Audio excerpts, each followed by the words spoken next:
William Pender. Here. Charles Sawtell. Here. Jeb Stewart. Yep. George Custer. Yep. George Pickett. Here. Robert Holliday. Yep. James Longstreet. Yep. Carl Rader. Yep. Philip Sheridan. Yep. John Hood. Hey, Jim. Take a look at this saddle sore. You think that's serious enough to report? I don't know, George, but I'm certainly going to report mine. You boys can have the cavalry. Me, I'm going to apply for the infantry. Tired of playing housemaid to a temperamental mare. That's the first good news your horse has ever heard. Go on, Gertrude, kiss him for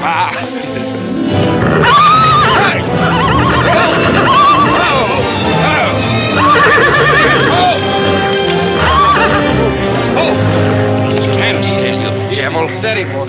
You weren't so hard-headed you wouldn't hurt your mouth. I told you before we started you had that curb chain on too tight. It's not the first time you've cut his tongue. You ever try putting a curb on your tongue? No, nobody else ever tried it. I suppose it takes one of you Southerners to handle a horse. Well, at least we know how to harness them. They know how to harness Negroes down south, too, I hear. With a strap across their back. Come on. When are you going to take a punch at him? Too close to graduation. Besides, if I've waited 4 years, I guess I can wait another week.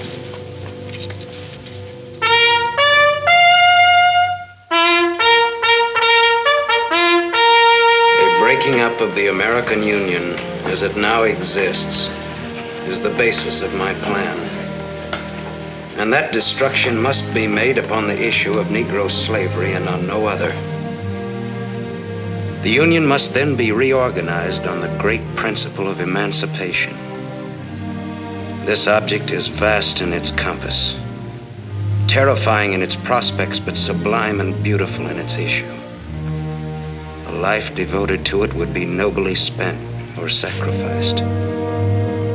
If the federal government and its constitution are opposed to my way of thinking, the fault is not mine but theirs, and I shall continue to oppose them with every means and every weapon at my disposal. Who wrote that inflammatory rot? A wise man by the name of John Brown. Where'd you get it? That's my business. If you don't like it, you don't have to listen to it. You meant it for me, didn't you? Take it any way you like. Sure he meant it for you. He tried that abolition stuff on me till he found out I came from Kansas. Never mind, Bob. Come on, Jeb. Let's turn in. There's no regulation against a cadet having his own ideas. But there is one against spreading treasonable policies. You find the truth hard to take, huh? Listen, Rader. I know the truth of this problem far better than you do. The South will settle it in its own time and in its own way. But not through the propaganda of renegades like this John Brown or any of his followers. You mean that renegade line to include me? Look up your oath of allegiance and answer that for yourself. I'll answer that right here and now. I've taken a lot from you Southern snobs. For 50 years now, you've been watering your precious family trees with the sweat of Negro slaves, piling up wealth and snobbery until now you think you own the government and the army. And anybody who disagrees with you is a lying renegade, a rabble-rousing traitor. Well, you get this from me, Stewart. And all you other Mason-Dixon plutocrats. The time is coming when the rest of us are going to wipe you and your kind off the face of the earth.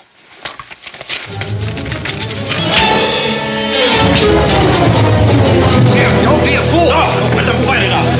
Hold it, Raider. Jeb!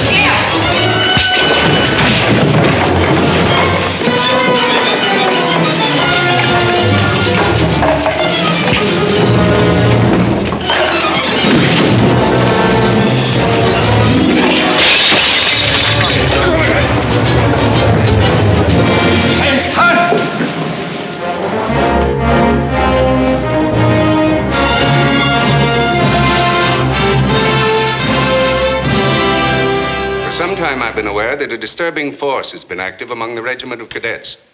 The exact nature of this subversive campaign and the persons responsible for it have not been fully known to us until this moment. Stewart, by every rule of the academy, you should be discharged from the service. And your associates are no less guilty for their part in this outrageous affair. Colonel Lee, any blame in this matter is entirely upon me. It's my sole responsibility, sir. That's not quite true, sir. It was my fault. We're all equally responsible, sir. That's right, sir. sir. If I believed that you were guilty alone, Stuart, I should have sent for you alone. As for you, Custer, and the rest of you, you must be taught that lying to protect a friend is sometimes an extremely dangerous practice. I'm not so greatly concerned about the fight itself as I am about its cause. All 7 of you men have violated the first sin of military conduct, the traffic and violent exchange of political ideas, which are not the affairs of an American soldier. You must be punished, and punished severely. I shall request of the War Department upon your graduation next week that all of you be assigned to the most dangerous branch of the United States Army. The 2nd United States Cavalry, now stationed at Fort Leavenworth in the Kansas Territory.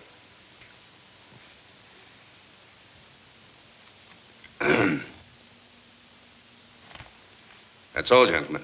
You're dismissed.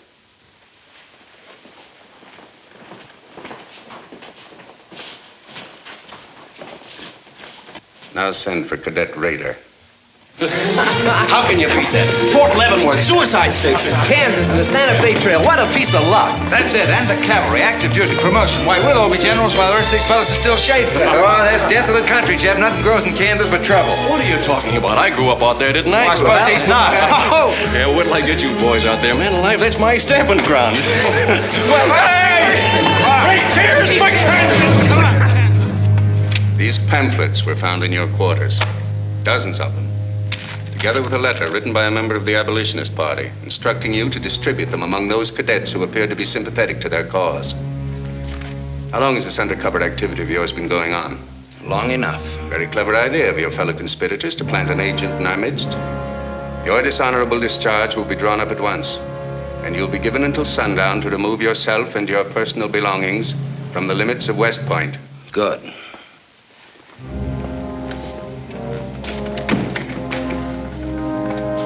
And you can tell Mr. Stewart from me that he'd be smart to stay in the Army, right in the middle of it from now on.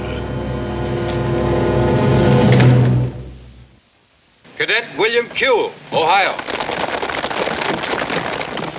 Cadet Martin Evans, Ohio. Cadet Armour Marlowe, New Jersey. Cadet George Custer, Ohio. Cadet James Longstreet, South Carolina. Cadet Philip Sheridan, New York. Cadet J.E.B. Stewart, Virginia. Cadet John Hood, Kentucky. Cadet Robert Holliday, Kansas Territory.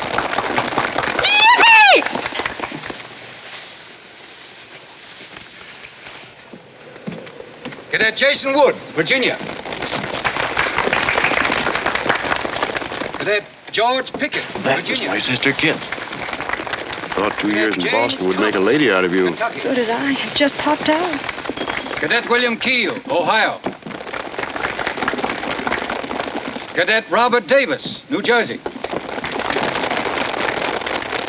It is now my great honor and privilege to introduce the Secretary of War of the United States of America, the Honorable Jefferson Davis.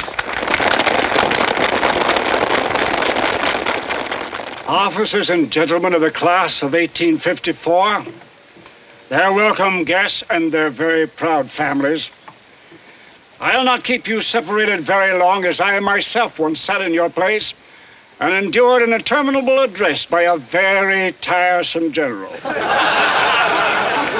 But as a Secretary of War of this nation, I have a serious obligation towards each new officer of the Army before he enters into active service. And that obligation is to make clear and definite his responsibility to his government. We are a new nation among the powers of the world. Just 80 years ago, we were fighting desperately for our freedom, and we're still fighting to keep it. We are not yet a wealthy nation, except in spirit. And that unity of spirit is our greatest strength. You men have but one duty, one alone, America. With your unswerving loyalty and the grace of God, our nation shall have no fears for the future. and your lives will have been spent in the noblest of all causes, the defense of the rights of man.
Yep, it's a shame this TCAL of yours doesn't go any further.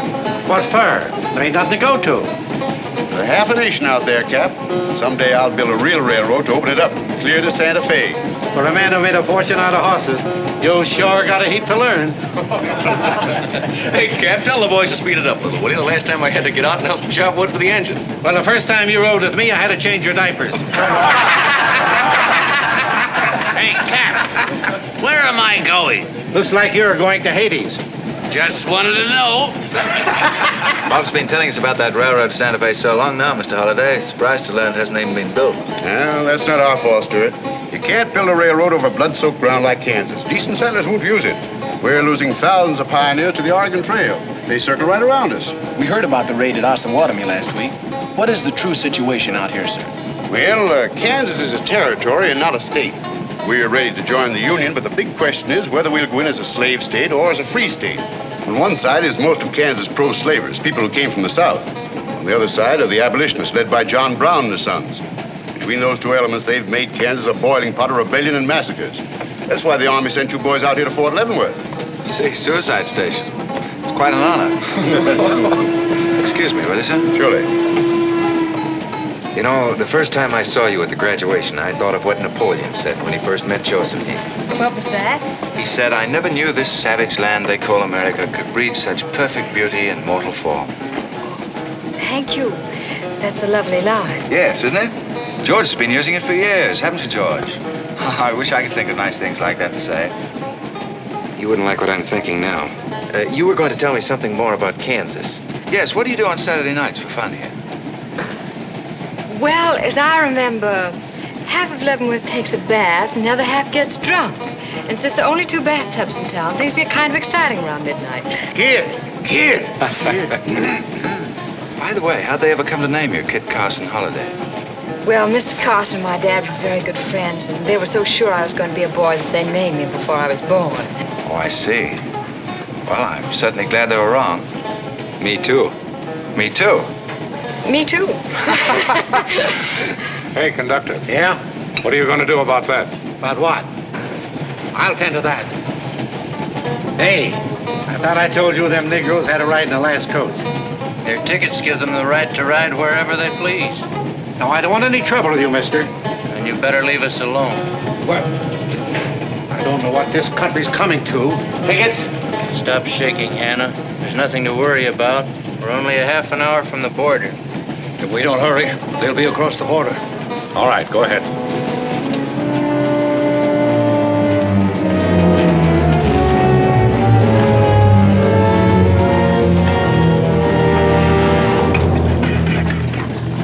Where are you taking the Negroes?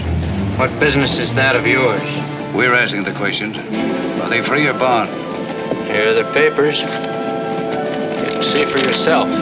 Yeah, that might mean something if we didn't know who you are. But don't you make a move. We're taking you and them off of this train while they're still in Missouri. Now, come on, get up, all of you.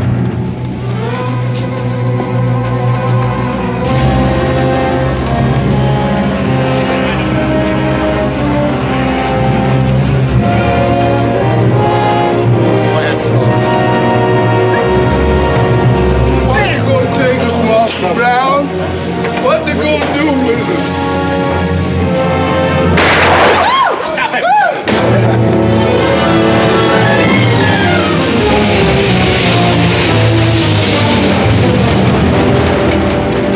What do you know about this? There's the trouble. Negro slaves. He was trying to sneak them across the state line. I'll get that murdering Jayhawk for this if I have to hang for it. Who was it? Oliver Brown, one of John Brown's scurvy litter. Get it in the doornail. Come on, you gay-eyed greenhorns. Give me a hand. There ain't no use spoiling the carpet. Come on, get him out of the way. Come on, Jeb. Now, don't get excited, everybody. Sit down, please.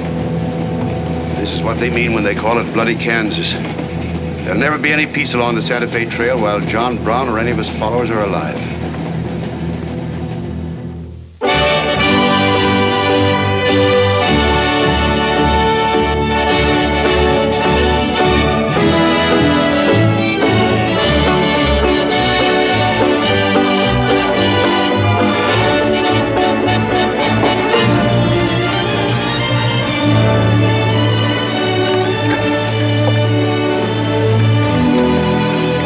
Now, this is the present terminal. I propose to come down here to Wichita, then along here, across the Arkansas River, along the Cimarron River, over here to Las Vegas, then on into Santa Fe. Now, that'll be our first section of track from Leavenworth to Wichita, right over the trail. How soon do you figure to start?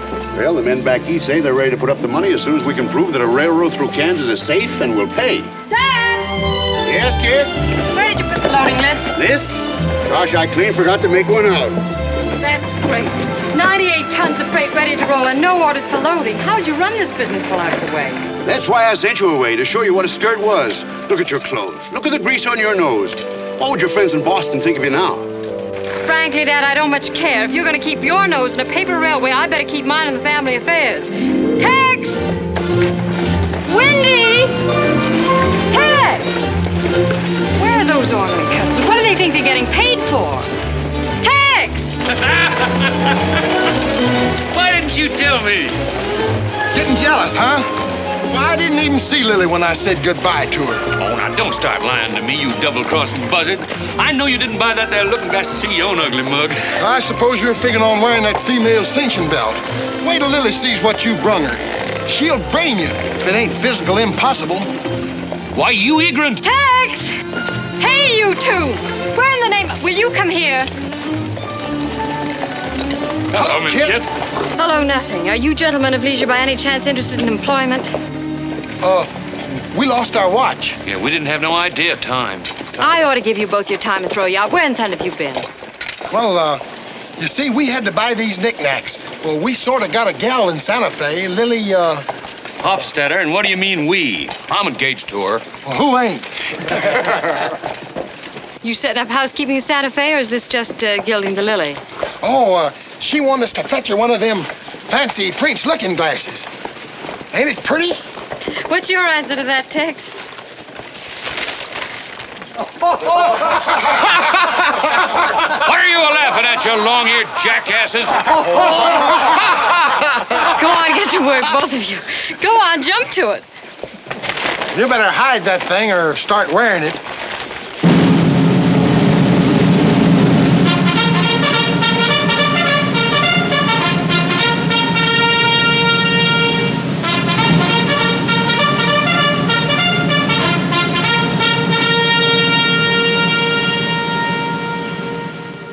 I'm going to put you new officers straight from the start. This is Fort Leavenworth and not West Point. You were sent here to man a frontier garrison. 3 of the officers you're supposed to be replacing are buried back of the hill in the little military cemetery. The other 4 haven't been found yet. The Regiment of Mounted Rifles has only one job, to keep the peace in Kansas. And we're here alone. There's no other fort between us and Santa Fe. And we're proud of that responsibility. We've got a tough reputation in the Army but they respect us in the West. See that it stays that way. Order of the day. Lieutenants Longstreet and Holliday, take B Troop and put them through close order drill. Lieutenants Stewart and Custer will take 8 men as an escort for the freight caravan, leaving at noon for New Mexico. Draw the usual supplies and report to me for final orders.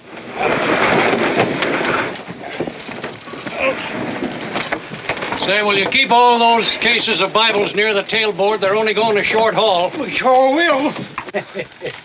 Let's go.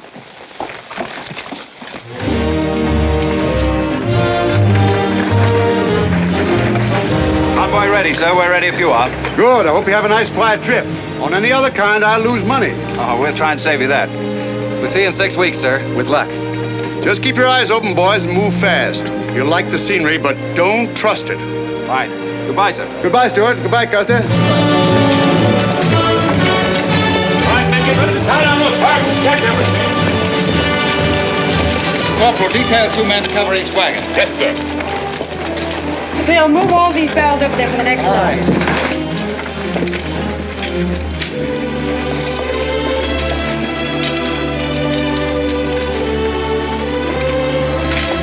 Well, Hey. Looks like we both got the same idea. looks that way. How are we going to work it? Here. I've got an idea. Let's draw for it. Fair enough. Right.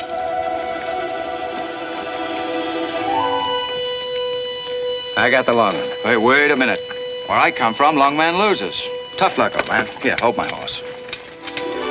1 half hour, 1 seater, 7 and 8 is 15, 12 and 14 and... Why, Joe, there's something missing. Must be me. Hello. Hello, what are you doing here? Oh, playing nursemaid for those wagons. Should be the other way around. Oh, the convoy. That's a silly idea, Dad. He thinks that man John Brown's behind every bush. Well, it's not that I mind so much. It's being away from you for 6 weeks, just when we're getting started. Started? Where? Look, I've only got a few minutes left, so I've got to be fast. You haven't been exactly slow for a couple of days. I've never seen such a pair of whirlwinds as you and George Custer. Oh, George, poor old George. Well, never mind about him. Look, kid, I might as well tell you before I go. I'm completely crazy about you. What? No, wait a minute. Let me finish.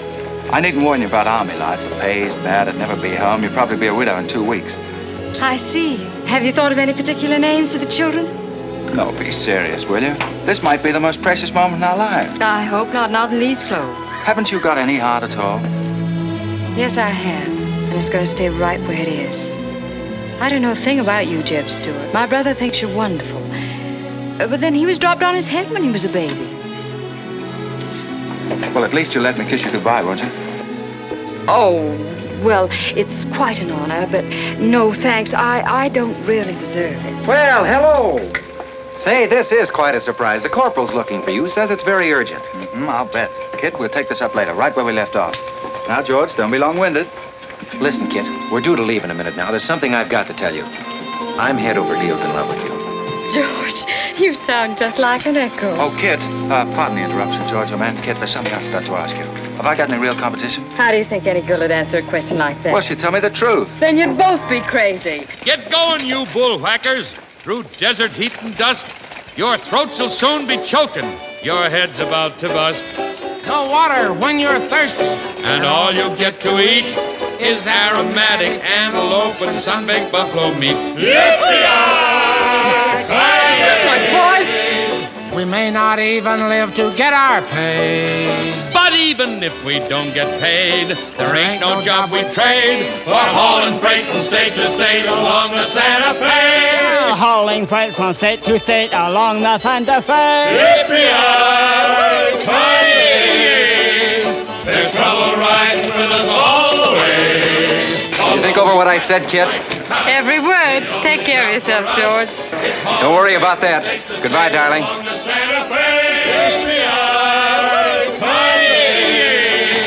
There's trouble riding with us all the way. Although we sweat and fight and cuss, the only job for us is hauling freight from state to state. Make a little bet, Kid. Sure, on what? Those 2 boys? I'll give you 3 to 1. I can name the winner. That's ridiculous. Which one do you want?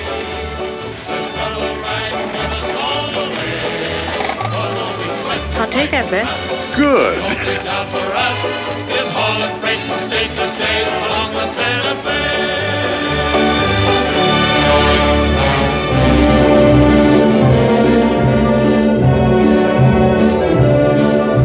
And to instruct all volunteers not to enter Kansas unequipped, nor to display their weapons to public view. Let that be understood beforehand. Warn them also. Not so fast, Father. Warn them also that our plans must be known to ourselves alone. That they join me in the clear knowledge that all traitors to the cause must die, wherever caught and proven to be guilty. Tell them that we stand by one another while a drop of blood remains, that under no threats or pressure do we make confessions.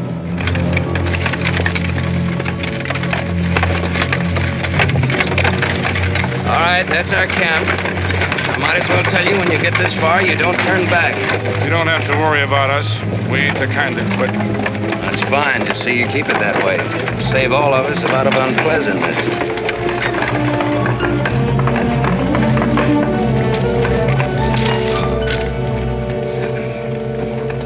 You've been delayed. Was there trouble, Raider? No, sir. We had to detour when we got to the border. I picked these new men up in Palmyra. Volunteers, sir. They're the credentials. From Illinois. You've come a long way. And we'll go the rest of it. We came here to fight slavers. The sooner the better. That's good. We'll put you to work at once. Kid Smiller, look after these gentlemen. Fine. This way, boys. Let's go where the water We've received the news we've been waiting for. We break camp, Raider. Yes, sir.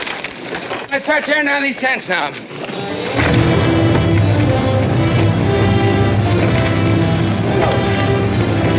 Oliver. He's hurt. I'm all right. Where's Father? Father.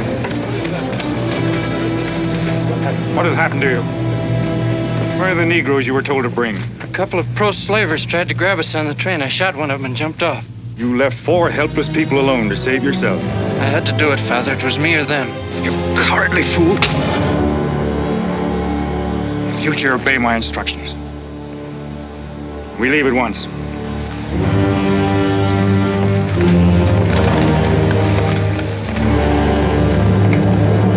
All of you, down upon your knees. As once you sent the ravens to save Elijah, so now you have delivered into my hands the precious means of continuing thy holy work.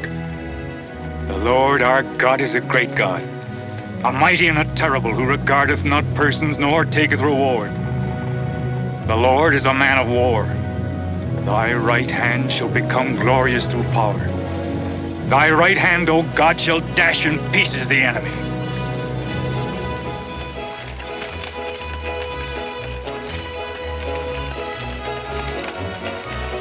Hey, Oscar!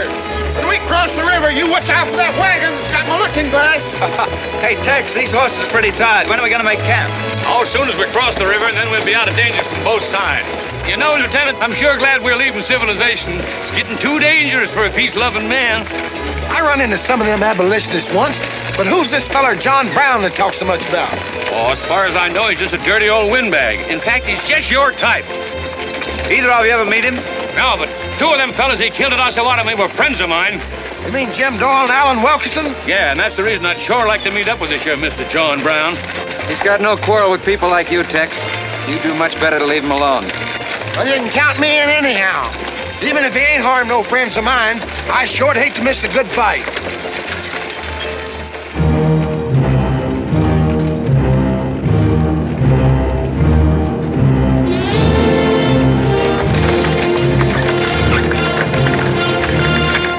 This is wrong, Father. We've never attacked a wagon train before. We aren't common highwaymen. You say we have a righteous cause, but this will bring the law down on us like a storm. We recognize no law but the law of God. You will do as I command.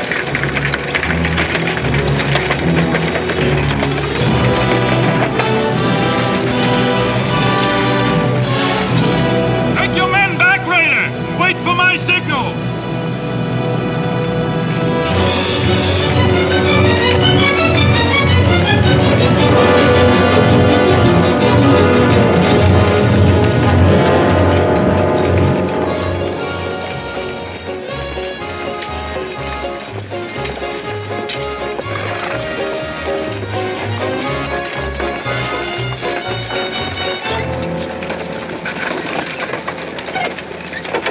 morning, strangers. Good morning. Are these Holliday's wagons? That's right, sir. My name is Smith, Jonathan Smith of Newton. Well, what can we do for you? I believe you are carrying some freight consigned to me. Oh, we might be. Have you got something to show for it? I have this receipt from the shipper. Come a long way with an empty wagon, haven't you, Mr. Smith? Newton's about 100 miles from here. My home is in Newton, sir, but my place of business is much closer to the trail. Oh, I see. I thought your horses looked pretty fresh. 8 cases of Bibles. That's right. Come on, Wyndham, we'll unpack these Bibles for the parson. Jason, bring up your wagon.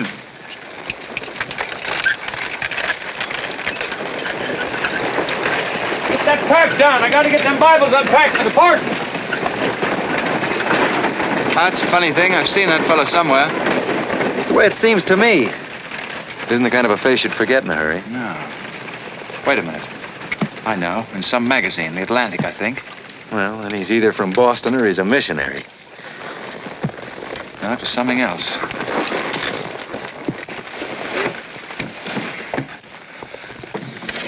Been a lot of bad trouble over across the river lately, Mr. Smith. That murdering skunk John Brown's on the loose again. Better keep your eye peeled for him. Thank you. We shall. This stuff sure is heavy for Bibles. How would you know? You ain't never even saw one.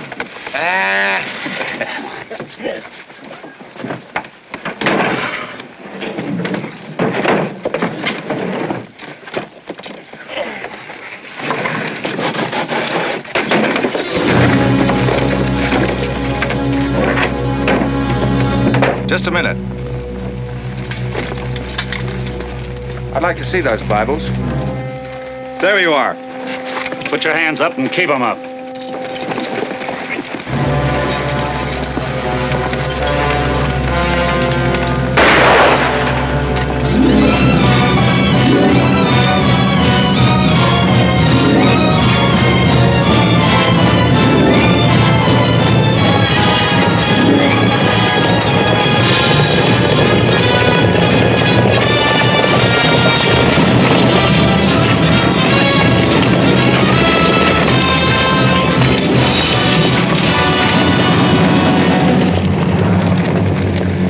You to make no move towards your gun. Bring up the other wagon. Now then, quickly with those other crates. All right, get a move on there. Only the ones marked Bibles. Hey, Chip. Look. Our friend Raider. Well, this is a surprise. And a commission in the cavalry, too, huh? I see you've got the commission you were after. You know these men, Raider? Yes, sir, very well. This one, Stewart, comes from a rich slave-owning family in Virginia. He called you a lying renegade once, and I jumped him for it. John Brown. Him? John Brown? John Brown? I have nothing personal against you men, but I will deal harshly with any interference. I might have known you'd wind up with this outfit. Well, that's one of the troubles with the Army, Stewart. They don't teach you to think ahead. They do one smart thing. They teach you never to turn your back on an enemy without first making sure he's harmed. Stop this! We'll not saddle ourselves with a killing just to satisfy your personal quarrels. One more murder won't mark you any deeper than you are now, Mr. Brown. I intend to be a marked man. Back to your horse, Raider. Back to your horses, all of you. I've given you fair warning. You can keep your heads or lose them as you wish. Move on.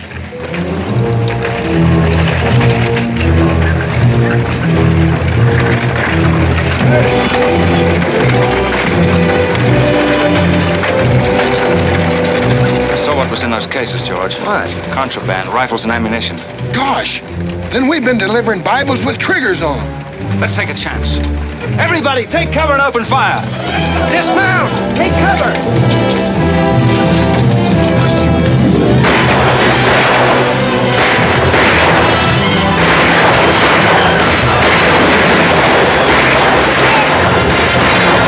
Cover the wagons and move back! We mustn't lose any more men! Get back! They're getting away. No, they're not. We're going after them. Hey, wait a minute. They outnumber us 3 to 1. Well, if it makes you nervous, don't count them. Come on. Everybody mount and follow me. Everybody mount. Come on, Shave Tail. Here's where I get your medal. Forward!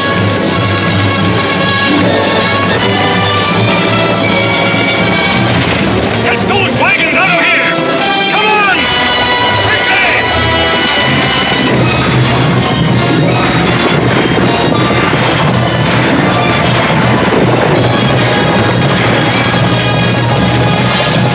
Use your whip, Jason! Use your whip!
I couldn't help it.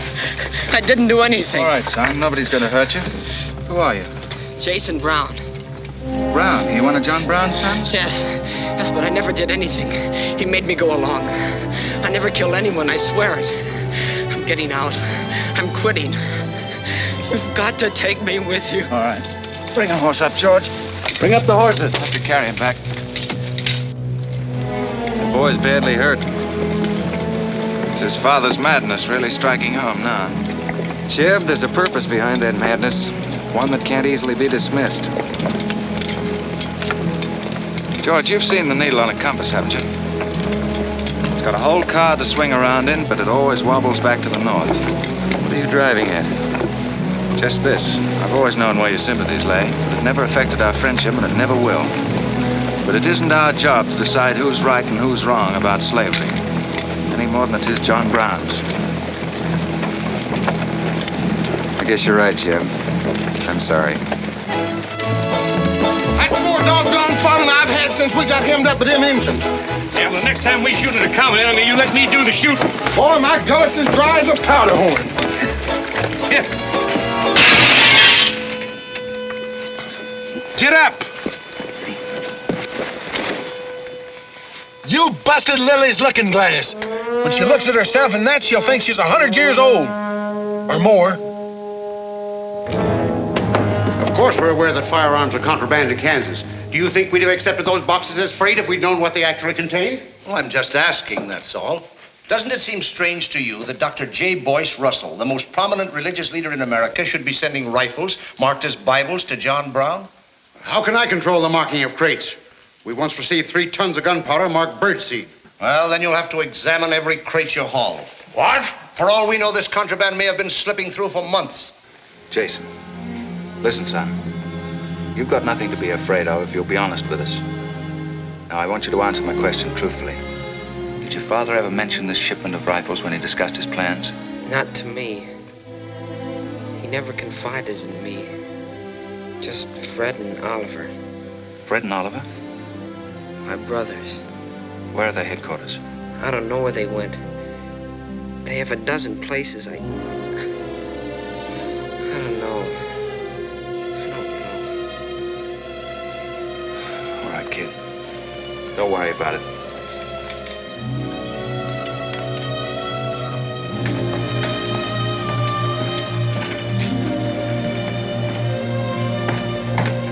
These guns are no mistake. Anyone with the best interests of Kansas at heart can tell you that. No bandy-legged bushwhacking soldier can talk like that about the holidays. We've got as much interest in Kansas as the United States government, and a darn sight more investment. We were here before the army came, and by Godfrey, we'll be here when you're gone.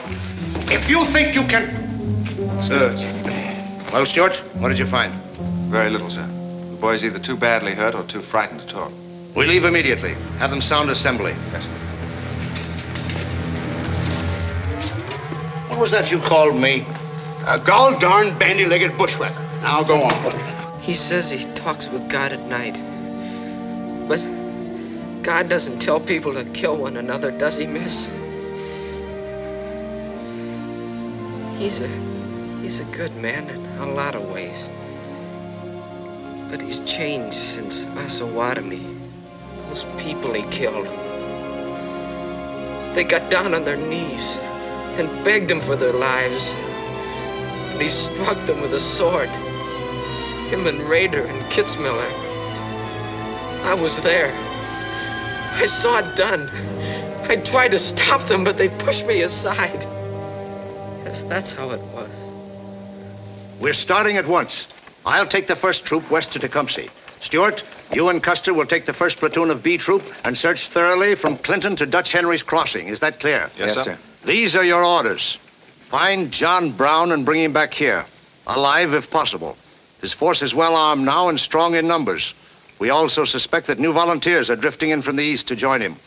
Be on the lookout for them as well. Retire to your respective troops.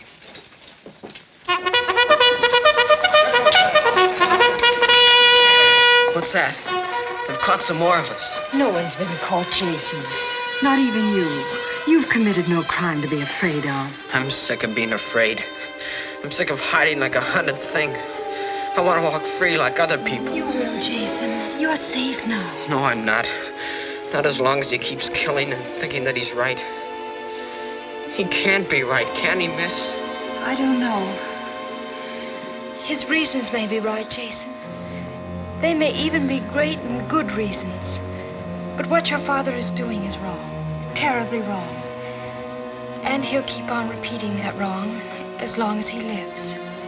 Then I'll never be free of him until one of us is dead. I know that now. My life don't mean anything. But if he dies, maybe this whole scheme of his will die with him. I'd rather have it that way. His life. Even if he is my father, against many thousands. I'm gonna tell you where to find him. Oh, Jason, I'm not trying to... I'm gonna tell you anyway. In the house of Shubal Morgan, Palmyra. That's where they went. That's their headquarters. Tell the soldiers. It's better that way. His life against many thousands.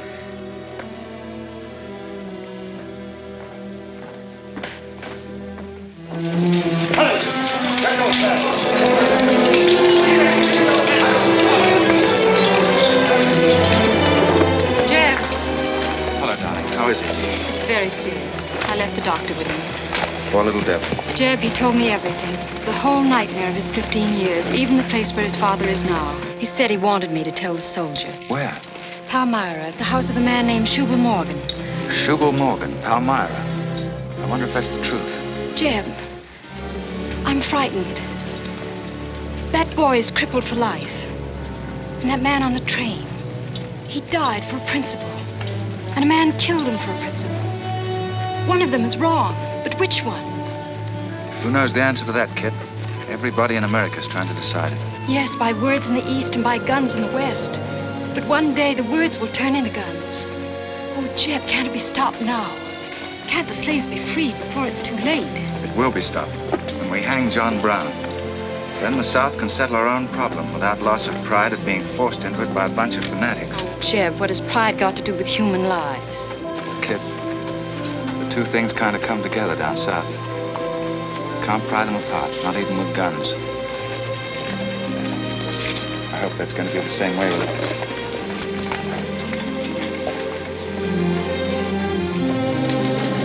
Uh-oh, that's me all over, Clumsy Custer. Or can I get into this, too? Yeah. Sure. Looks like you're in on it. Don't miss much, do you? I've seen you work before, son. That's where I learned. Just credit one more to my account, kid. I like to let the interest accumulate. Well, goodbye. Goodbye, George. Kid, Don't be long, Jeb. No, goodbye. Kid, remember this, will you? I love you. Put that in your little bonnet and keep it there until I come back. I'll remember. Goodbye.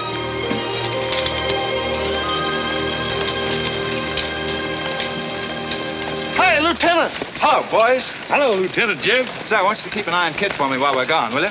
Heck no, we're going to hunt John Brown with you. What? Yeah, we come to join up. Who do we see? A couple of flat-footed rumputs like you in the Army? Why, you'd get lost. Boys, you better go home and sleep it off. So long.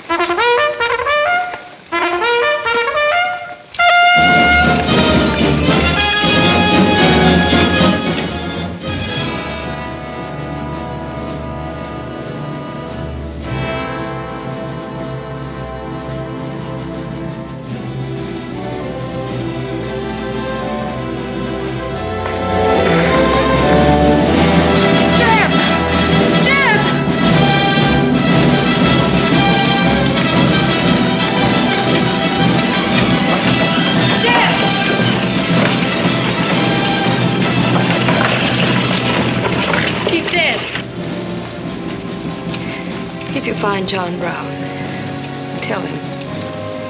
We'll try to find him. Goodbye.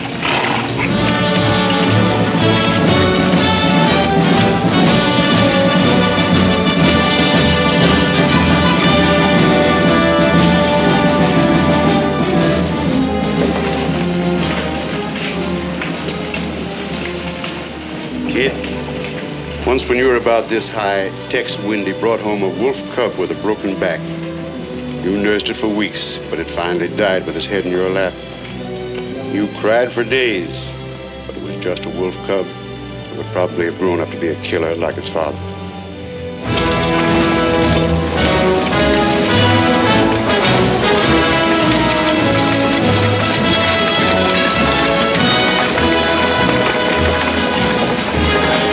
What has being flat-footed got to do with riding a horse?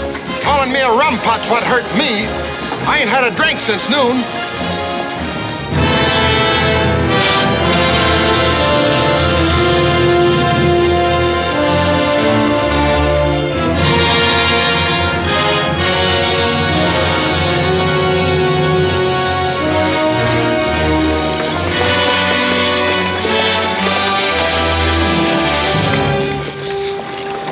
All right, get the sledge.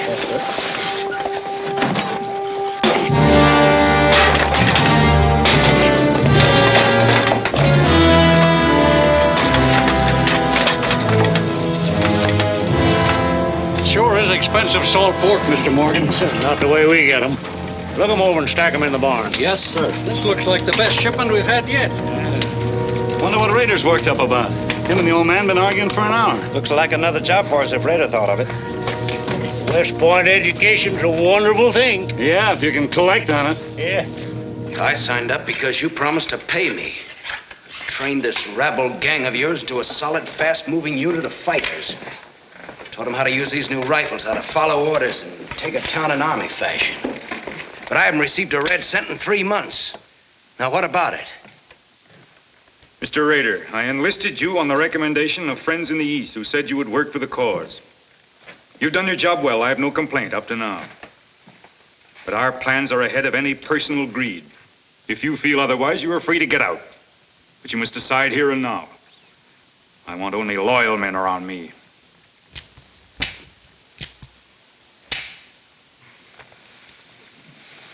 You've no argument with my loyalty. I proved that at Osawatomie and every other town we've raided. But you hired me as a military expert at a set price. Now I'm only asking what's rightly due me. And I say that you will receive it in time. Only let me think in peace. My son is a prisoner in the hands of our enemies. Even now he may have a rope around his neck. An innocent boy who never fired a gun in anger in his life. While I stand here powerless to save him. All right, I'll wait. Well, what's our next move?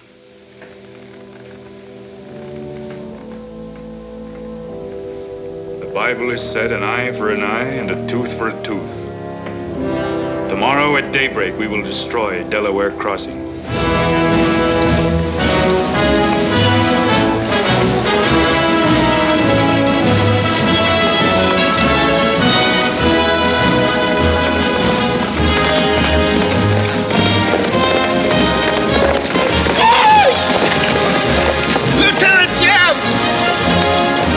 Halt!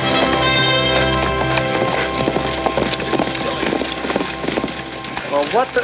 Well, the Major sort of turned us down, too. But here we are, Lieutenant Jeb. What do you mean trailing us halfway across Kansas? We don't want you to get lost. You see, I know every wrinkle of this here country just like my own face. Well, you're sure that's just as dirty? I've got a good mind to get a couple of mules and strap you on the back and send you home. A fine-looking pair of soldiers you make. Well, all we need is some of them pants and a cap. And then, of course, if some soldiers just our size gets killed, why... All right, get back to the end of the column. Go on before I get that mule. We don't have to obey no orders. Since we ain't in the Army. But we will. Yeah. Wait till Kid hears about this. She'll skin him alive. That's if they got any skin left.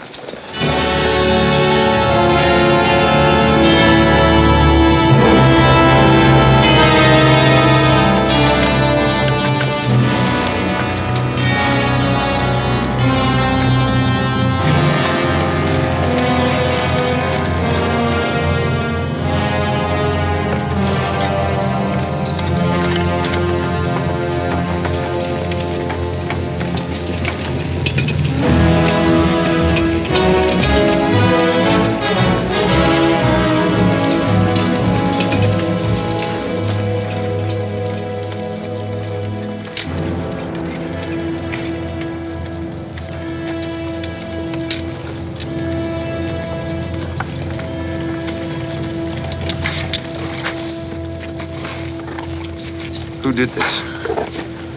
John Brown. How many men did he have with him? Around 100, maybe more.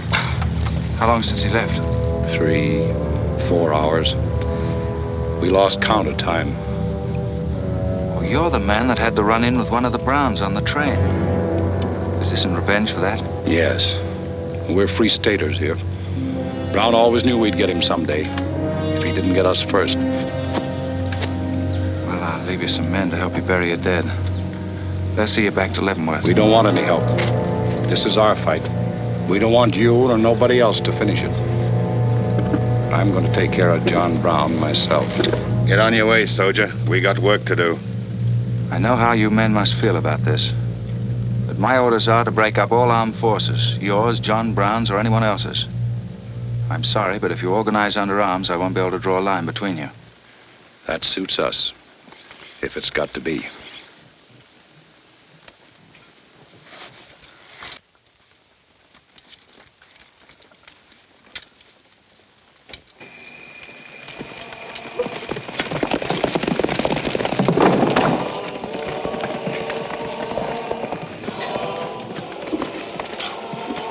What did you find out, Kitzmiller? A troop of cavalry from Fort Leavenworth are headed this way. Ignorant fools. Jubal, we're moving camp. Round up all your men. Get the wagons ready to roll. Just food and ammunition. We're traveling light and moving fast. What about the Negroes? We can't take all of them. We're not taking any of them.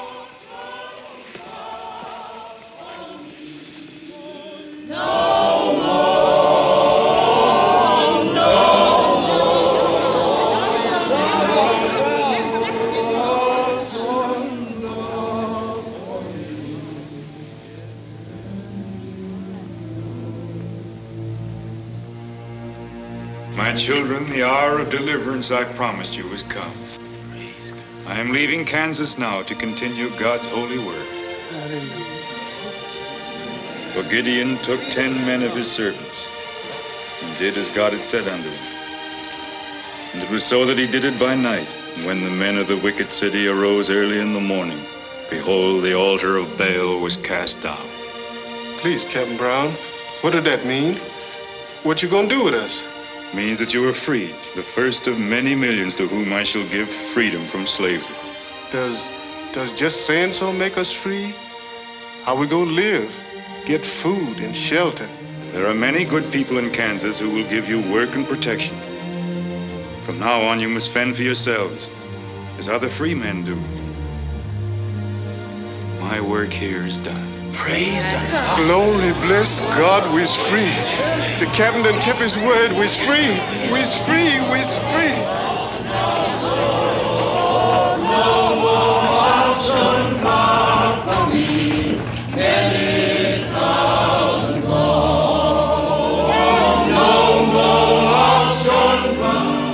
if John Brown has 100 men, we'd better send a runner back and bring up the rest of the troop. Better do it tonight. I'm going into Palmyra, George. You alone? Don't be crazy, Jeb. That town's full of jayhawkers. They'd shoot you on sight. Well, I'll have to take a chance on that. I'm going to get some other clothes, take a couple of men, and go in and do some scouting. I'll try to send you back word. Good luck. Say, do you two fellas still want to join the Army? Huh? I've got a job for you. There's no picnic. It's pretty dangerous, but I think you're the fellas for it. What do you say? Do you mean we're going to have a real cap and a uniform? Mm-hmm. Well, we might have to be buried in them, but it sure sounds like a deal.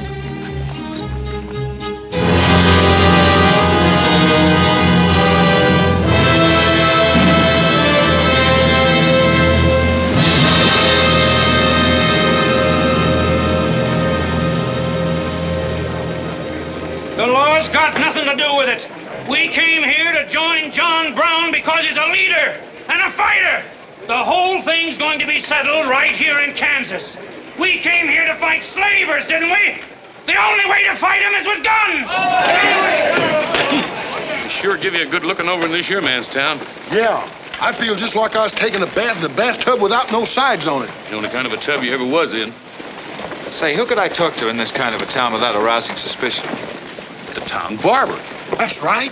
Anytime a barber can't talk to a stranger, he's liable to go crazy. Town barber. Hmm? That's it.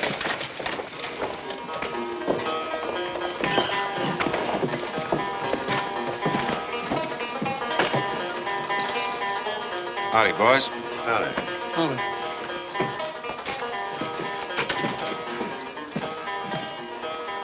Pretty good looking horse for this part of the world. Yeah. Kansas is all right for men and dogs, but it's pretty hard on women and horses. Say, look at that brand.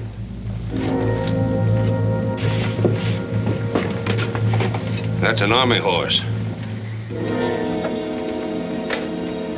Maybe you just bought him from someone. No, they don't sell them. Nobody rides that brand but a soldier. You keep your eye on him till I get back.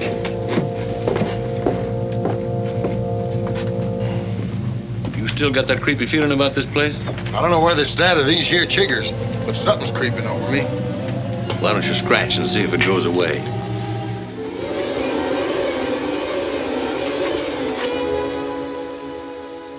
Yeah, I reckon that is all it was. Say, I got it now. We was on the same train a couple of months ago when that fella got killed. You probably got me mixed up with somebody else. No, sirree. I never forget a face. Although I was a little drunk at the time. Well, they are. Fella you saw probably had two faces. Been in Palmyra long? Oh, just a couple of weeks. This ain't no time for barbers. The fellas that ain't trying to hide their faces for some reason or other are too mean to spend the money. Yes, I've heard you've got some pretty tough customers here. Tough, say. I'm afraid to shave half them. I'm afraid they'll get up and cut my throat. Say, did you ever run across this famous, what's his name, John Brown? Sure, he came in here once. Strange-looking man with a hemp mark on his throat. Hemp mark? What's that? Oh, it's an old barber superstition. A little red line that runs all the way around here. Anybody born with that mark is bound to be hung. That's so. Say, I haven't got one, have I? Not yet. Maybe.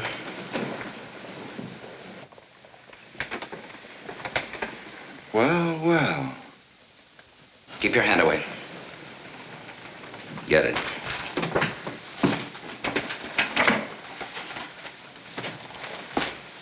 This was quite an idea, Stuart. You're coming in alone first to look around? Or is this one of your agents? I ain't never laid eyes on him before. I swear it. I don't know him from Adam. What were you up to? Well, it's your move. You figure it out. My next move is plain enough. Didn't they teach us how to handle spies when we caught them red-handed? Same treatment for renegades, wasn't it? When you catch them. This will make you quite a hero, Stuart. The class of '54 will turn out in a body for your funeral. They may even hang your picture in the West Point Library. There's worse places to hang. Get him out of here, Raider. We're wasting time. Just having a last few words with an old classmate of mine. And I had them coming to me. Come on, get up. We're gonna give you a good look at what you came to see.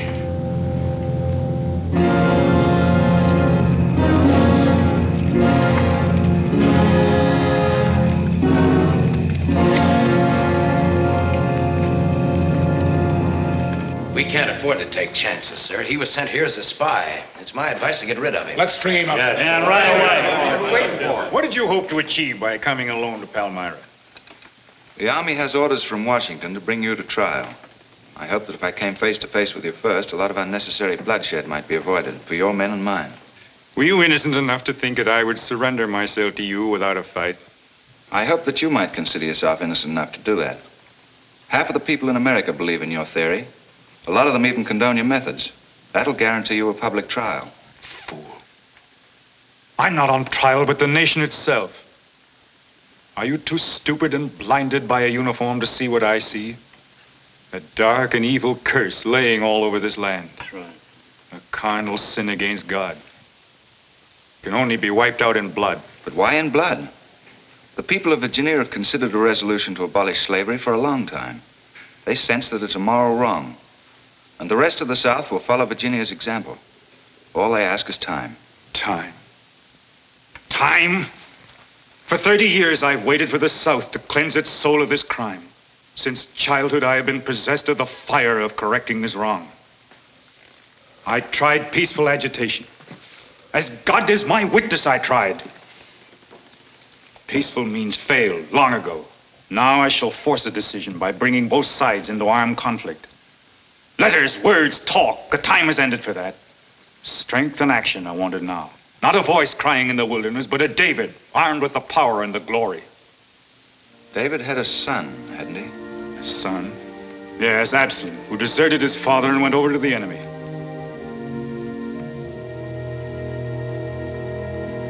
What are you trying to tell me, Stuart? And Absalom died because he feared his father. Jason is dead. So be it. My son has paid for the sins of this world with his life, as once did the Son of God. It shall not be in vain. Whether you kill me or not, the Army will crush you all in the end. My advice to you is to find peace with your Maker.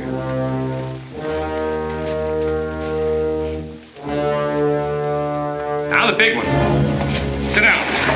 I never liked barbers nohow. Now spill out, you little big rum weasel. I'll cut your throat. Where'd he go? I swear I don't know, boys. I think, well, they were taken out that way. Who took him? The three fellas. One of them was Oliver Brown.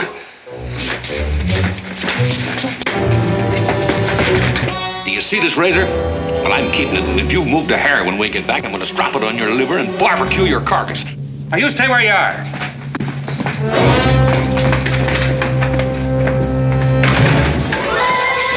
Back east for me.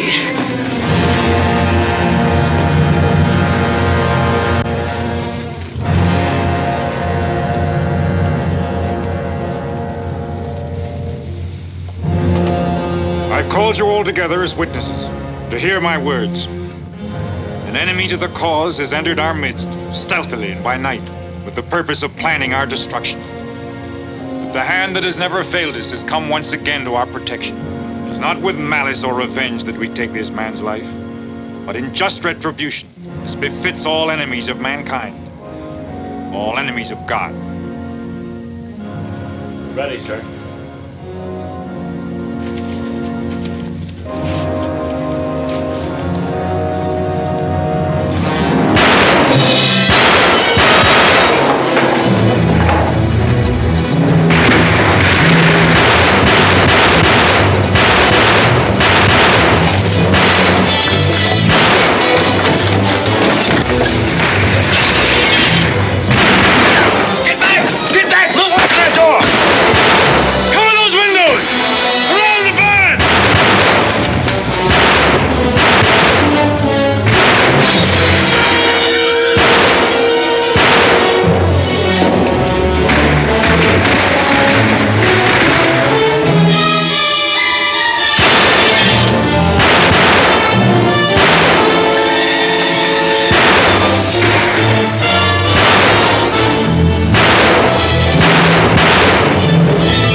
going to get killed? We's coming, boss. That white man talk like he's a friend.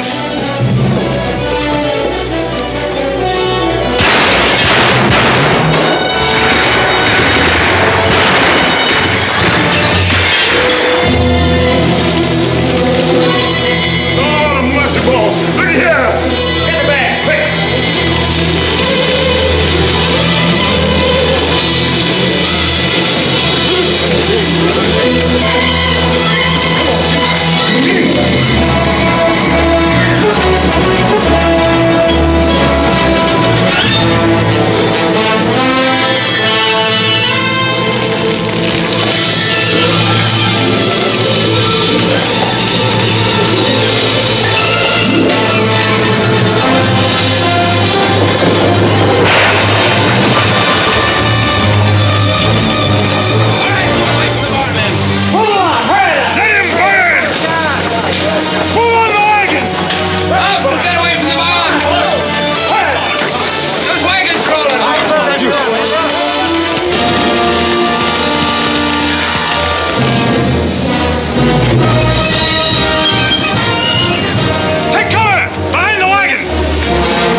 Jason, now him. You want to fight on, John? As long as breath is in me. Sound the charge!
Sir? Jim! After them, George. Don't let them get away. Load up!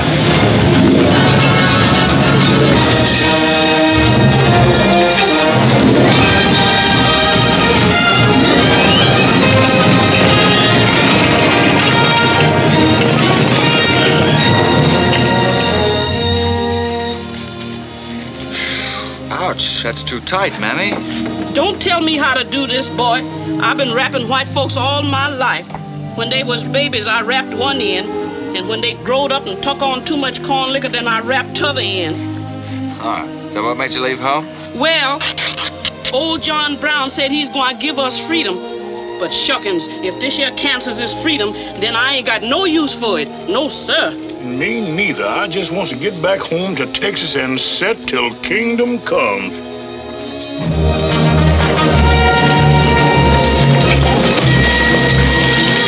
Dismount and fall out.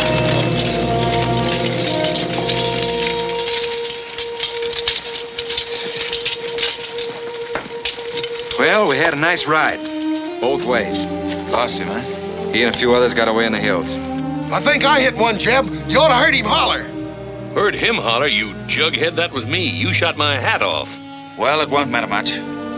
He's broken for good. From now on, he'll find every man's hand against him. Nothing will ever break the force of John Brown, Jeb. Not even death. Oh, you're wrong, George. He's finished. His force is broken forever.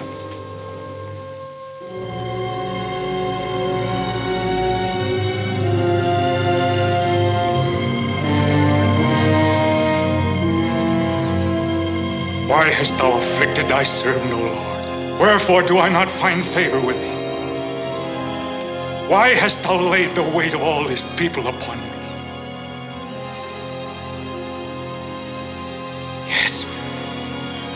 This is a sign for which I have waited, O Lord. This is your command, the burning bush. Let there be no peace in all this land until we have revenged ourselves upon thine enemies. As once you smote the Philistines, smite now the fury of thy wrath upon these blind, misbegotten fools. And I shall be thy right hand. I, John Brown, shall be the sword of Jehovah.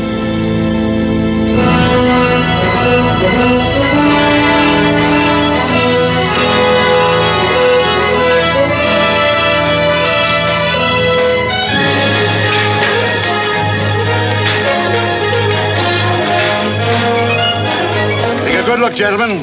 The beginning of the railroad to Santa Fe. These rails are going to stretch their way right across the old trail, right over Kansas, down into the territory of New Mexico. Someday we can tell our grandchildren that we opened the doors of America to the great Southwest. Won't we, kid? You just build your railroad. I'm not guaranteeing anything. Yep, the end of John Brown was our beginning. Maybe it'll cost a lot more blood and grief, but it's going to be worth it. Dad, can I ring the bell on the first train? Yep, and blow the whistle. That'll be a day you can live for, kid. Won't it?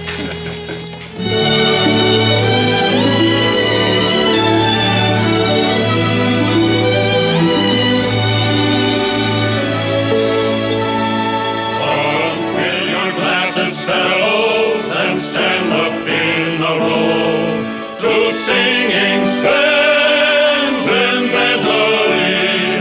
We're going for to go. In the army there's sobriety, promotion's very slow. So we'll sing our reminiscences of Benny Haven's old. Oh, Benny Haven's old, oh, Benny Haven's old. We'll sing our reminiscences of Benny Haven's old.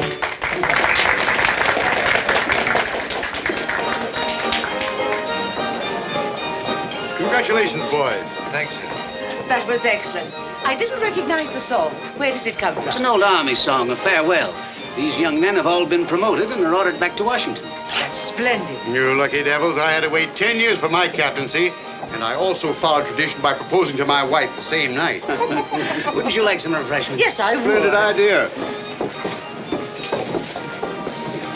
Well, I think I'll run down to the stable. Horse threw a shoe this morning. I'll see you later. I'll go with you. Maybe I can find it.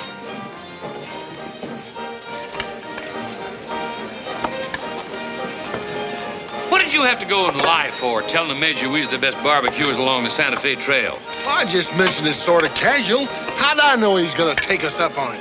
Wait till he starts eating this. He won't take us up, he'll take us up and out. You think it's gonna be hard chewing, Tex? Well, I don't know. I still got a hunch. We should have skinned it first. We took the horns off of it, didn't we? What is it, Captain's pay, Jeb? $38? 40. 40 a month.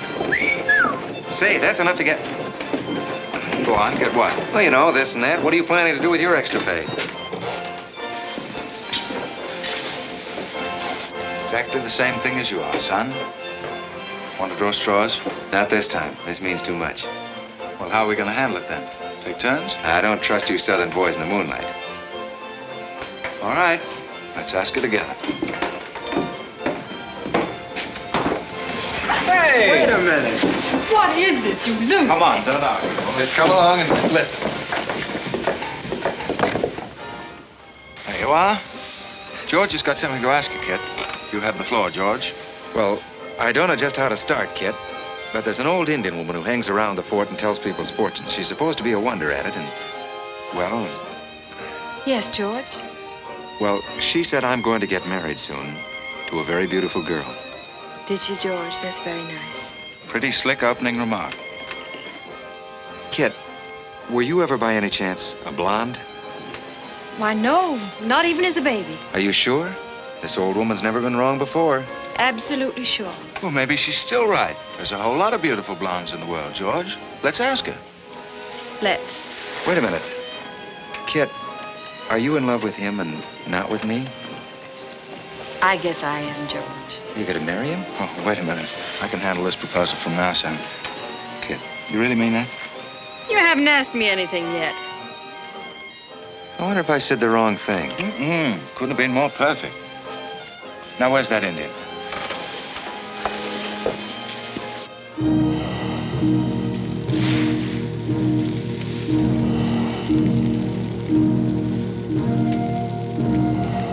Yanta bajo ita, tamonya matam amo tam doi si ana pojim. Big chuga, gamma chugu, big. Kanya. What'd she say, kid? You know the lingo. She says that this is one of the last times we'll all of us be together as friends. Now ask her something sensible. Who's going to be the first general?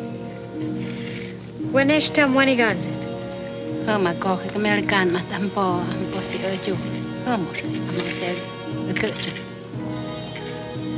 She says that one day you'll all be famous men, great in battle, but bitter enemies. What? Pickett, Hood, Custer, Sheridan, Longstreet, and me, enemies? Now I know she's crazy. Where'd you ever pick up this old figure, George? I can tell better fortunes than that with tea leaves. Well, we might as well get our money's worth. Ask her what we're going to fight about. Yeah, who's going to start it? Waganesh Wanji Migodwat. Mama say good to MB in my busy armature. Majiaga autumn Kajam Tram of busy a chuck and Mopia map.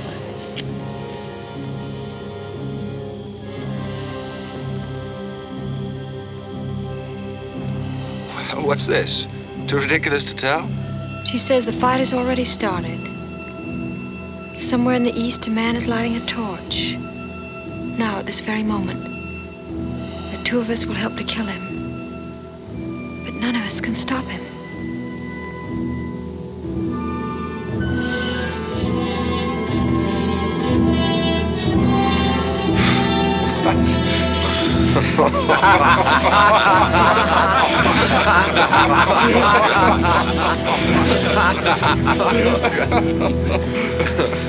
Here is where I would attack first. The arsenal at Harper's Ferry. Give me only 100 good men, Dr. Russell. Well-armed and God-fearing men who believe in the cause. I will lead them through Virginia. Rouse the thousands of discontented slaves who will flock to join us. Then sweep down through the South, through the Carolinas, Georgia, Alabama, Mississippi. Then, with the entire nation in a state of chaos, we can dictate our own terms. Have you considered the Army, Captain Brown? Surely they'll be after you in full force within a few hours after you first attack. Let them come, Dr. Russell. Let them try to stop me. I've studied that country for years. It's full of good hiding places, natural forts where large forces of brave men can defy pursuit indefinitely. Mr. Rader will go ahead of us and scout the town. Yes, sir. With his knowledge of military methods and our great advantage of surprise, we can outwit the Army at every turn. Captain Brown, this plan of yours is mad. Worse than mad. It's high treason. Such a brazen attack would lead to civil war. Exactly. That is exactly what I want. Is it your wish, then, to destroy the Union? My answer to that is yes. To the devil with the Union. We've got to fight sometime. It might as well be now. Gentlemen, I came here to Boston at great personal risk. There's a price on my head of $10,000, so my time is precious. You've given me much help and encouragement up to now. But all that we have done in Kansas and elsewhere will be wasted unless you see it through to the glorious end. How much money will you need?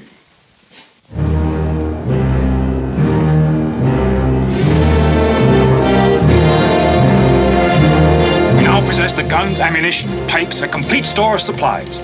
The place and the hour are set. Harper's Ferry, daybreak, Monday, October the 16th. We will strike with two forces, suddenly with complete surprise, and then move rapidly through Virginia. You men all know what will be demanded of you. Yes, we're with you, Captain. It's Rader. He made good time.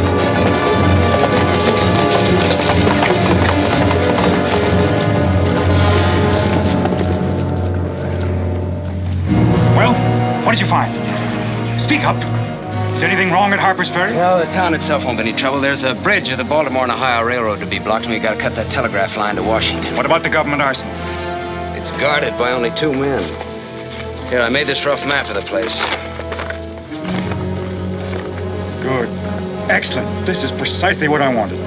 We must first take some hostages from the town. That'll prevent an attack by the civilians, and we'll move directly on the arsenal. Well, there's something else. What? I want to settle our account. Back in Kansas, you promised to pay me what's due when you got the money. How dare you demand a settlement of a private matter?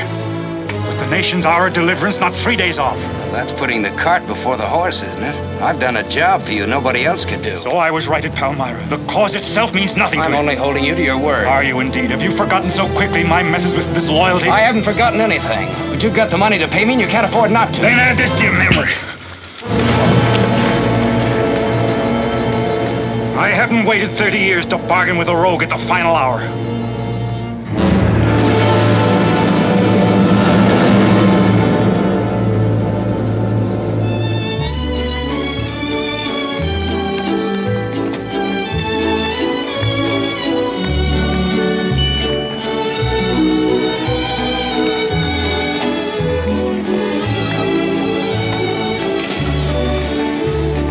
Hiya.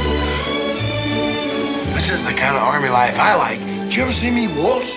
I've heard of it, but this ain't no Santa Fe shakedown. Hold it. You in high society now. Come on. May I have your invitations, please, gentlemen? What's them? Them's them little white cards. We ain't got no invitations, Joe. Can't we get in on our uniforms? No, sir. Not unless you wants to go right out on them again. Oh, we're the fellows who cleaned up Kansas. Ain't you ever heard of us? Sorry, sir, but we don't need no cleaning. Good evening.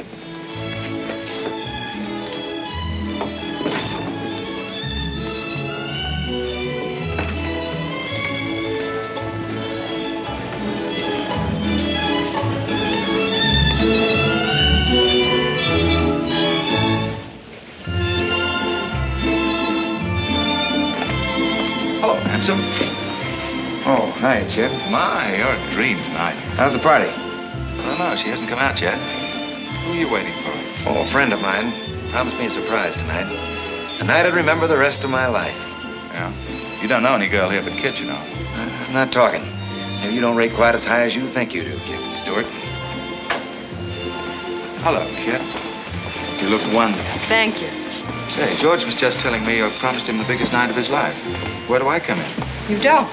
I'm very fond of George. Thank you, Kit. I haven't told you this, but we have a deep understanding.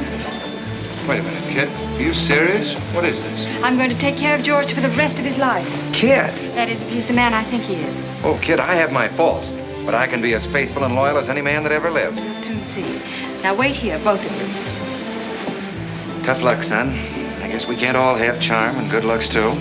Custer, I hope you're joking or you're not going to have either. Oh, don't take it so hard. I mean, this is something that could happen to them all. Charlotte, I want you to meet Captain Custer and Captain Stewart. This is Charlotte Davis. We were schoolmates together in Boston. It's a pleasure, Miss Davis. Thank you, Captain. Yes, indeed. A great pleasure. I've heard so much about you, Captain Custer. Me? Mm-hmm. Well, well, that is, well, that is, Shall we dance, Jim? Yes, of course. Who is she? That's the blonde. The one that George was promised by old Sit in the Mud. Oh, I see. Well, it's pretty nice. Don't you think? Left wheel. Company. Halt. Present. Arms. Prepare to scoop.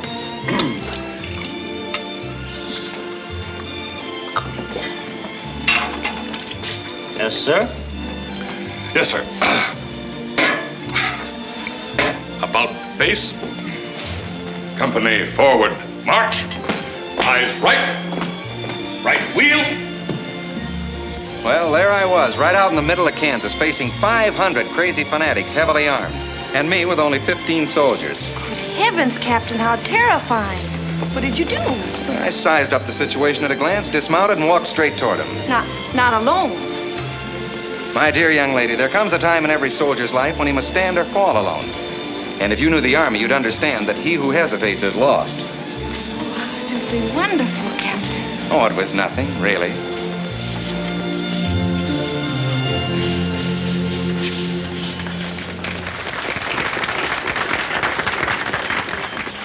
come and meet my father, Captain? I'd be delighted. Is he in the government service? Yes, but I think he'll lose his job in the next election. Oh, that's too bad. Say, he should be in the Army. You know, politics don't bother us. He'd rather go fishing anyway. Father. Hello, Charlotte. Hello, Colonel Lee. Hi, dear. Father, I'd like you to meet Captain George Custer. Oh, but of course I met the captain at West Point when he graduated, didn't I? Yes, sir. Hiya, Custer. I'm fine, Colonel Lee. We've heard good things about you. Congratulations. Yes, the captain's just been telling me how he put down the trouble in Kansas by himself. Splendid job, pile, man. Splendid. Wasn't there also a chap named Stewart, Jeb Stewart, connected with that campaign? Stewart? Yes, sir. He was around. Shall we dance?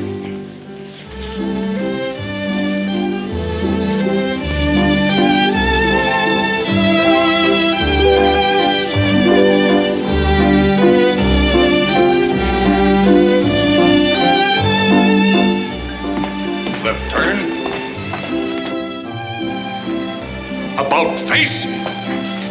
March.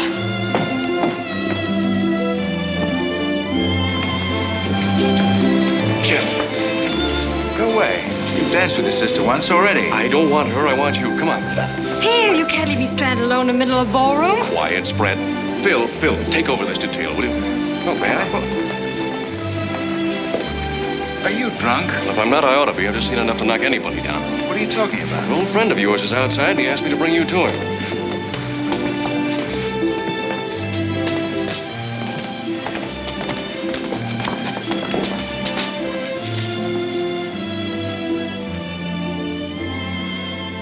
It's real. I almost touched it.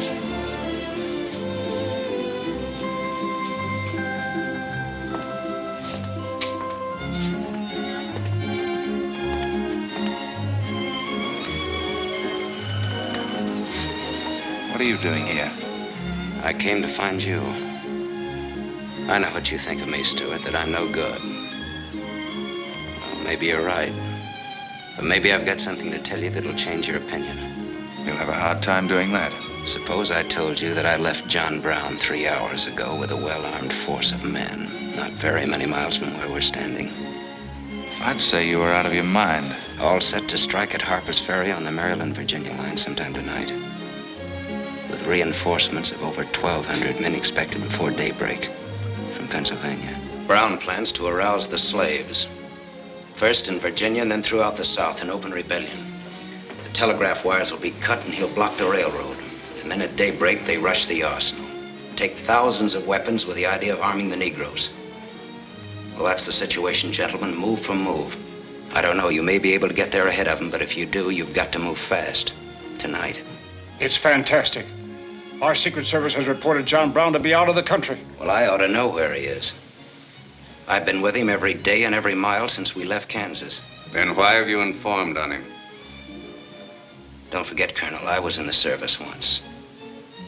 I was young and I made a mistake. I didn't know that then, but I do now. I guess some of the things we learned at West Point stay on inside of us a lot deeper than we realize. Anyway, I couldn't stand by and see my country torn apart by a madman like Brown. I had to come here. This was something a lot bigger than myself. Couldn't have been the size of the reward you'll get for turning him in, could it? I said why I came here, and that's the truth.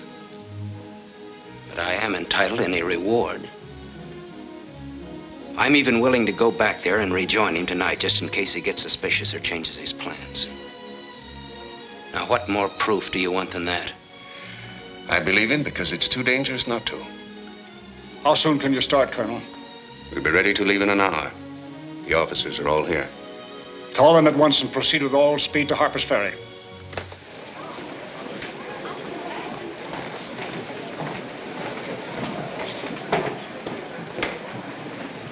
You have your orders, Captain Stewart? Yes, sir. Jeff, what is it? What's happening? John Brown. Get the little Davis girl to take you home, will you, darling? But why? But I'm sorry, I can't explain now. No time. Try to keep the others calm. Tell them there's nothing to be excited about. Goodbye. goodbye.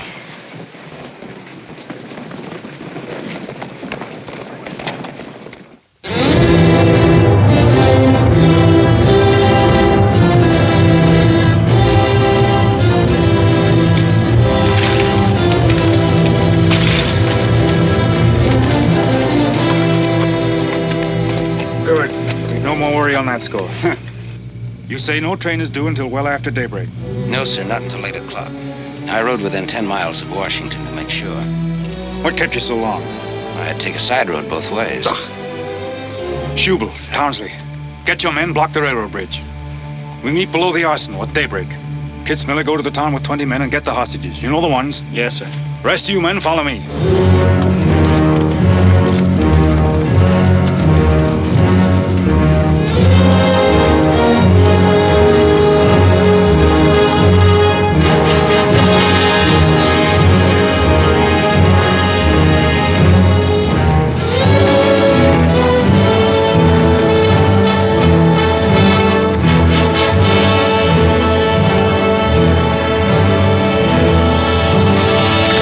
Drop your guns.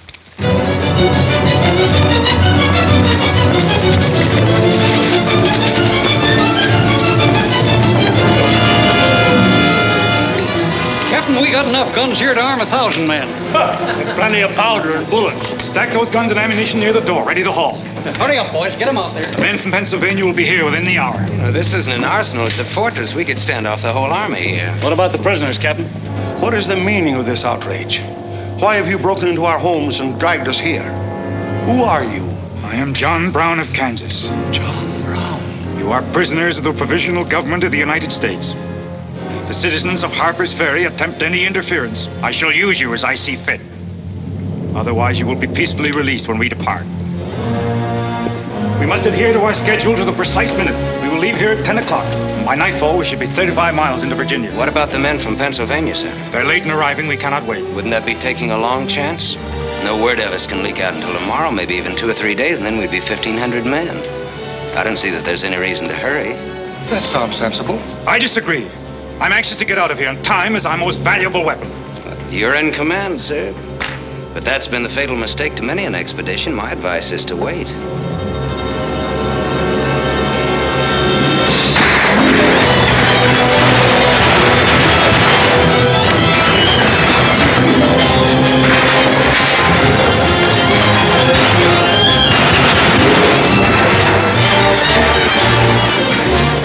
Townspeople are firing at us. Just a handful of them with old shotguns. We can clean them out in 5 minutes. Idiots. Why do they fight us? Can't they understand?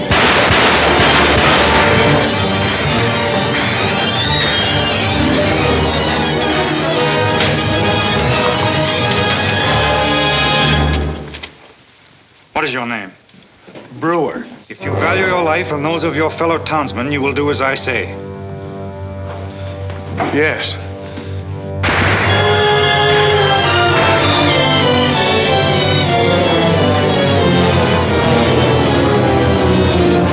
Stop firing!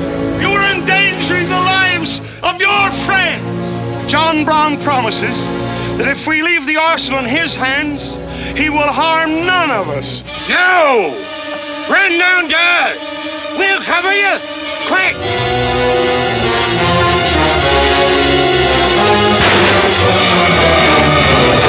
Stupid cattle! Can't they understand we're here in a righteous cause? Their interests are also ours, the good of the whole nation. We'll leave a lesson at Harper's Ferry for the rest of the South to profit by. Wipe out those fools at the foot of the hill.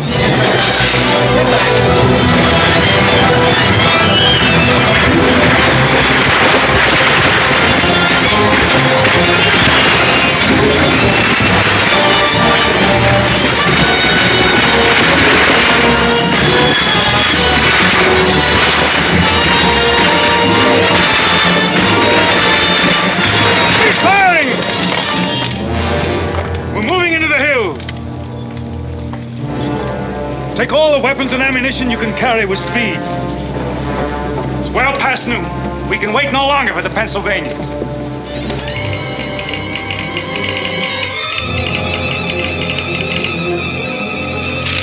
"18 citizens of Harper's Ferry killed, 33 wounded by John Brown's invaders in open rebellion." It's from the 2nd Force at Frederick, Maryland. The road to Harper's Ferry is blocked, unable to get through. Jefferson Guards and the Winchesters under Lee's command passed through Upperville an hour ago. They will be the first to arrive at the ferry.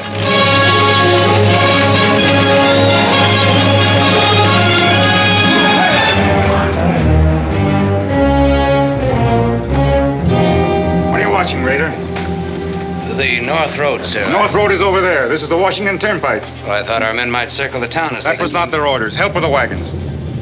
Yes, sir. Well, don't you think we ought to wait another half hour? It might be that...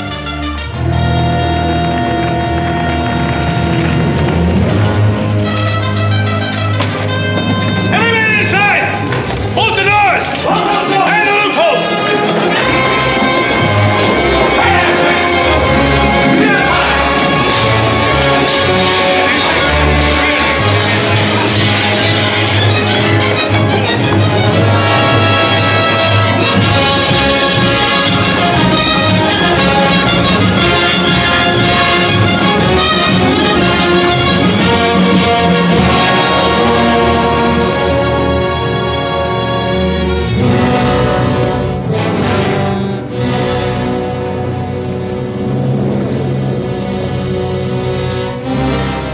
Wait, you say.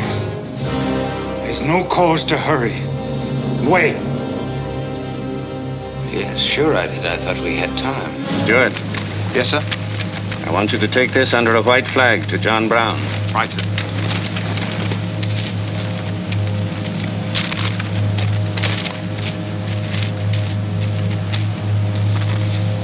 There's to be no parley. Yes or no? If it's a refusal, wave your hat to us. Right, sir. Hang on to this, will you?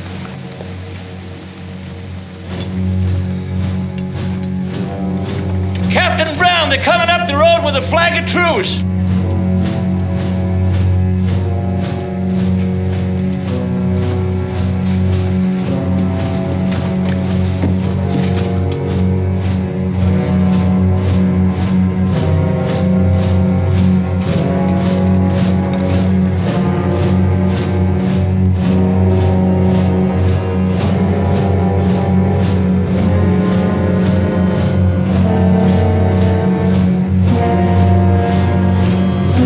Open the door.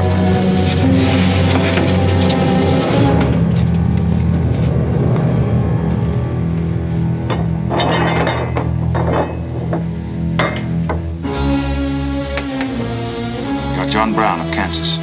I am. We've met before, I think. And thanks to Mr. Raider, we now meet again.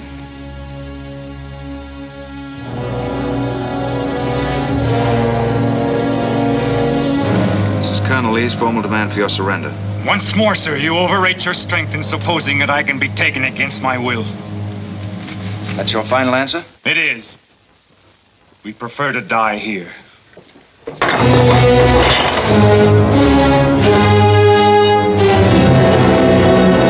Prepare to surround them! Take Troop B to the right of the gallop. Troop A to the left of the gallop. Troop C, draw your carbines. Dismount. Go. Come forward at a gallop. Follow.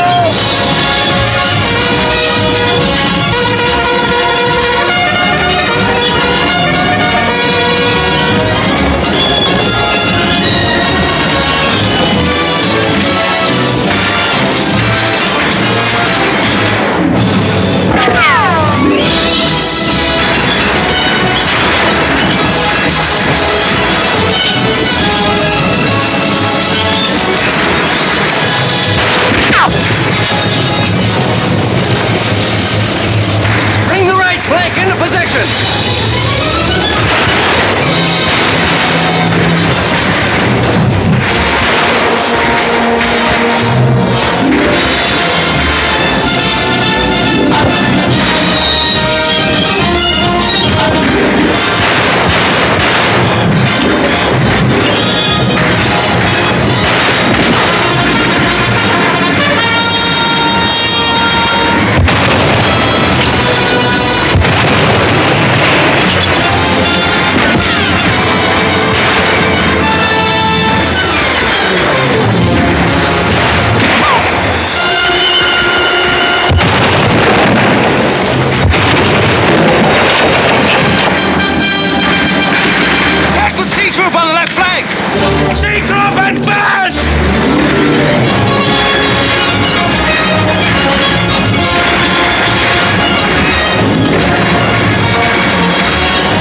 just betrayed him for a handful of silver.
He was born for this. I'm not crying for him, Jeb. I see something else up there. Something much more terrible than just one man. Have you any last words, John Brown? I am only walking as God foreordained I should walk. All my actions, even the follies leading to this disaster, were decreed to happen long ages before this world began. But I cannot remember a night so dark as to have hindered the coming day, or a storm so furious as to prevent the return of warm sunshine and the country at peace. I, John Brown, am now quite certain that the crimes of this guilty land can never be purged away but with blood. I let them hang me. I forgive them, and may God forgive them, for they know not what they do.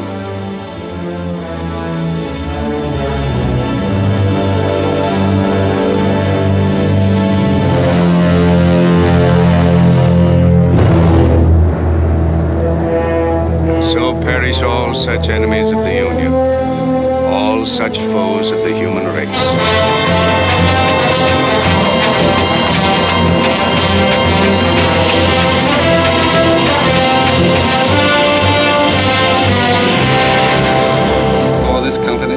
And there to have given and pledged their troth each to the other, and have declared the same by giving and receiving a ring and by joining hands, I pronounce that they are man and wife, united forever with ties that no man shall break asunder, nor the years disturb, whose shining paths shall run together from this day hence unto eternity.